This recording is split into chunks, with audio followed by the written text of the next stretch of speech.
박홍근 원내대표의 발언이 있겠습니다. 대한민국 어느 교실에서도 거짓말을 교훈으로 쓰지 않습니다. 박순애 교육부 장관은 그래서 물러나야 합니다.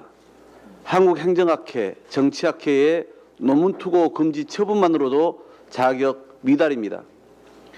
그런데 이도 모자라 자진 철회했다, 투고 금지 징계를 받은 줄 몰랐다, 규정 적용 이전이었다 등 거짓말 돌려막기까지 했습니다. 입시 공정성을 해치는 아들의 불법 입시 컨설팅 논란도 거짓말 투성이입니다. 처음엔 기억이 안 난다더니 상담자가 등장하자 아예 눈을 감아버렸습니다.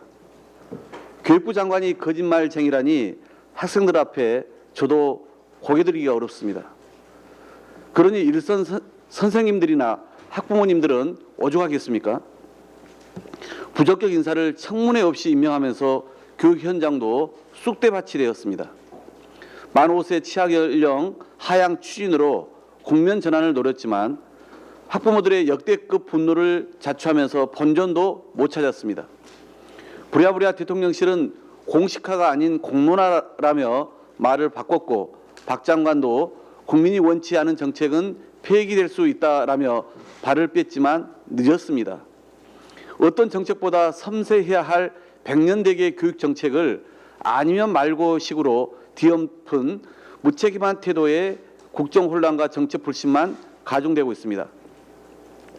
집권 초기 유례없는 이 민심 위반을 수습할 사람은 윤석열 대통령뿐입니다. 잘못을 바로 인정하고 국민께 정중히 사과하면서 상황을 제대로 수습하면 국민의 신뢰를 회복할 기회는 충분히 있습니다. 윤 대통령이 끝내 품고 가야 할 이들은 우리 국민이지 함량 미달의 인사들이 아닙니다. 인연에 이끌려 허물을 덮어주는 어설픈 낭만적 사고도 이제 버려야 합니다. 안이한 판단과 오만한 고집으로 결단의 때를 놓치면 국정 운영의 동력은 더 걷잡을 수 없이 잃게 될 것입니다. 윤 대통령이 휴가를 마치고 내각과 대통령실의 전면적 인적 쇄신을 당연히 단행할 거라는 국민들의 상식적 기대를 부디 저버리지 않기를 바랍니다. 박순애 교육부 장관, 이상민 행정안전부 장관 등 국민 눈높이에 현격히 미달하는 내각의 인사들, 그리고 인사 대참사를 자초한 대통령실 참모들의 거취에 대해 윤석열 대통령의 결단을 거듭 촉구합니다. 집권 여당인 국민의힘도 눈치만 볼 게 아니라 윤 대통령에게 대국민 사과와 인적 쇄신으로 전국을 수습해달라는 책임 있는 목소리를 전하길 기대합니다. 용산 대통령실의 밀실 졸속 이전에 따른 후폭풍이 여전히 거셉니다. 이달 입주를 앞둔 대통령 관저공사 역시 사적 계약으로 누더기가 됐고 불법 비리 의혹의 온상으로까지 전락하고 있습니다. 김건희 여사와 사적 인연을 맺었던 업체가 수의 계약을 따내는 과정에서 나라 장터에 유장, 허위 입찰한 정황이 추가로 드러났습니다. 업체 이름을 가명으로 표기하고 공사 지역도 용산이 아닌 세종특별자치시로 허위 명시한 것입니다. 발주처 역시 대통령실이나 경호처가 아닌 행안부로 교모히 유장했습니다. 입찰 공고부터 낙찰까지 3시간 숙성으로 처리된 것도 수상합니다. 실무자 단순 실수라고 믿기엔 비리 의혹의 구린내가 용궁에 진동합니다. 대통령실의 동문 서랍식 해명도 더욱 의혹을 키우고 있습니다. 국민은 업체 선정에 김건희 여사 입김이 작용했는지 묻는데 후원업체가 아니며 경호처 보안이라 확인해 줄 수 없다는 엉뚱한 대답을 내놨습니다.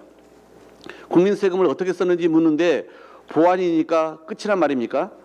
윤 대통령이 수시로 비교하는 전임 정권은 경호처 발주 공사 계약 정보를 공개해 왔습니다. 그런데 대체 영궁에서 무슨 일이 벌어지기에 불리하면 죄다 보안입니까? 대통령실 스스로 밝히기를 꺼린다면 수사를 해서라도 밝혀야 합니다.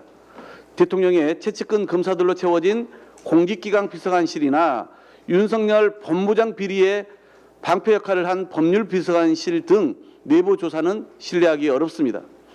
충성 발언 논란으로 중립성 심각히 해소된 감사원도 부적절합니다. 공수처가 법이 정한 절차에 따라 공명정대하게 수사에 나서야 합니다. 또한 우리 국회도 운영위 등을 통해 진상조사에 착수해 관련 의혹들을 낱낱이 밝혀야 합니다. 사적 채용, 사적 계약 등 대통령실의 권력 사유화 더 이상 방치해서는 안 됩니다. 여당 국민의힘도 대통령실 감싸기를 중단하고 대승적으로 동참해 줄 것을 촉구합니다. 이상입니다.